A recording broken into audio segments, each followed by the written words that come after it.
Hello' friends, welcome back to my YouTube channel. মই অনুৰাগ শৰ্মা। আপোনালোক সকলোকে পুনৰবাৰ স্বাগতম জনাইছোঁ মোৰ ইউটিউব চেনেলটোলৈ। আজি মই আপোনালোকৰ সন্মুখত এটা নতুন ভিডিঅ'লৈ উপস্থিত হৈছোঁ আৰু আপোনালোকে ঠিকেই দেখিছে থাম্বনেইলটোত আছাম পুলিচ আৰু আছাম ডাইৰেক্ট ৰিক্ৰুইটমেণ্ট এক্সামিনেশ্যন 2024 কেতিয়া অনুষ্ঠিত হ'ব।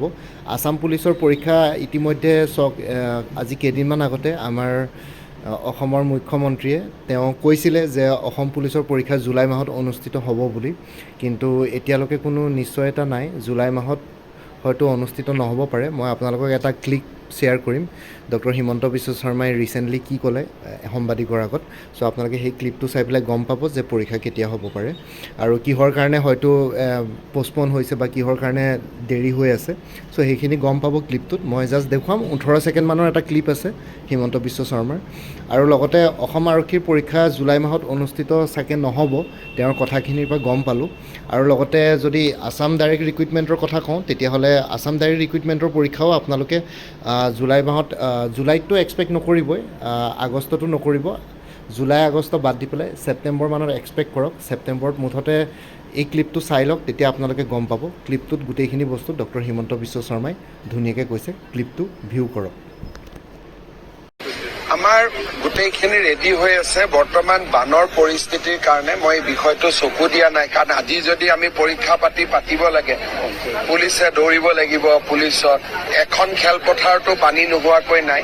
সেইকাৰণে জুলাই মাহটো অপেক্ষা কৰি লওঁ, তাৰপিছত এই বছৰতে আমি চব চেছ কৰিম। বাকী আপোনালোকে হয়তো ক্লিয়াৰ হ'ল যে কিহৰ কাৰণে দেৰি হৈ আছে আছাম পুলিচৰ পৰীক্ষা আৰু লগতে আছাম ডাইৰেক্ট ৰিক্ৰুইটমেণ্ট। চ' এইটো বছৰৰ ভিতৰতে মুখ্যমন্ত্ৰীয়ে যেনেকৈ কৈছে ভিডিঅ'টোত সাংবাদিকৰ আগত, চ' গম পাইছে যে এইটো বছৰৰ ভিতৰতে গোটেইখিনি প্ৰচেছ কমপ্লিট হৈ যাব। যিমান যি ভেকেঞ্চিছ আছিলে, যিমান যি পৰীক্ষাৰ অনলাইন এপ্লিকেশ্যন হৈ গৈছিলে, চ' সেইখিনি পৰীক্ষা অনুষ্ঠিত হৈ যাব। চ' সেইটো কাৰণে আপোনালোকে নিশ্চিন্ত থাকক। এতিয়াতো জুন মাহ হ'লে এইটো বছৰৰ মানে ফাৰ্ষ্ট হাফ কমপ্লিট হৈ গ'ল, ফাৰ্ষ্ট 6 মান্থ। তো নেক্সট 6 মান্থ আপোনালোকৰ কাৰণে ক্ৰুচিয়েল হ'ব। চ' সেইটো কাৰণে প্ৰিপেৰেশ্যনটো কৰি থাকক। অলপ বেছি টাইম পাইছে, ভালেই হৈছে। 2-3 মাহ বেছি পোৱা মানে আৰু অলপ ভালকৈ প্ৰিপেৰেশ্যন কৰিব পাৰিব আৰু আপোনালোকৰ চিলেকশ্যনৰ চান্সেছটো বাঢ়ি যাব। বাকী আপোনালোকে যদি প্ৰিপেৰেশ্যন কৰি আছে, তেতিয়াহ'লে কিছুমান কৰ্চেছ এভেইলেবল আছে।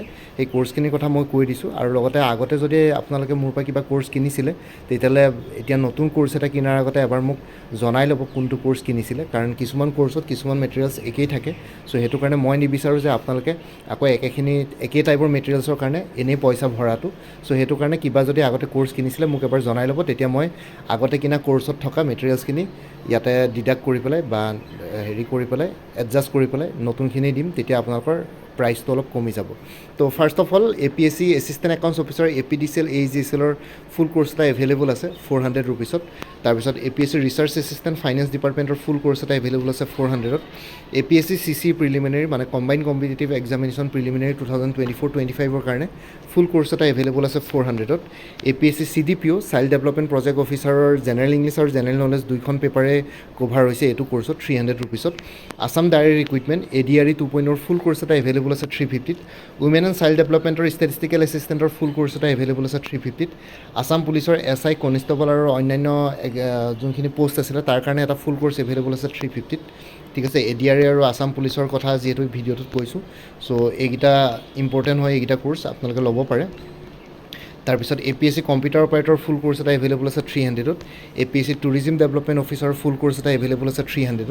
আৰু APSC মটৰ ভেহিকুল ইনস্পেক্টৰৰ জেনেৰেল ষ্টাডিজ পেপাৰখনৰ কাৰণে ফুল কৰ্চ এটা এভেইলেবল আছে 400ত। আৰু এইখিনি কৰ্চেছ আপোনালোকৰ MCQ ফৰ্মেটত আছে, য'ত এক্সপ্লেনেশ্যন লাগে এক্সপ্লেনেশ্যন আছে, য'ত ষ্টেটমেণ্ট বেছ কুৱেশ্যনছ লাগে ষ্টেটমেণ্ট বেছ কুৱেশ্যনছ আছে, আৰু ষ্টেপ বাই ষ্টেপ এক্সপ্লেনেশ্যন ফৰ্মুলা গোটেইখিনি পাই যাব মেথছ ৰিজনিঙৰ কাৰণে।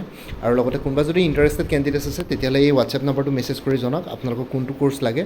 লগতে যোনটো হোৱাটছএপ নম্বৰ দিয়া আছে সেইটোত অনুগ্ৰহ কৰি কল নকৰিব, সেইটো জাষ্ট হোৱাটছএপ মেছেজৰ কাৰণে এভেইলেবল, কলৰ কাৰণে এভেইলেবল নহয়। হোৱাটছএপ নম্বৰটো হ'ল 9706557851। আৰু এবাৰ ৰিপিট কৰিছোঁ 9706557851।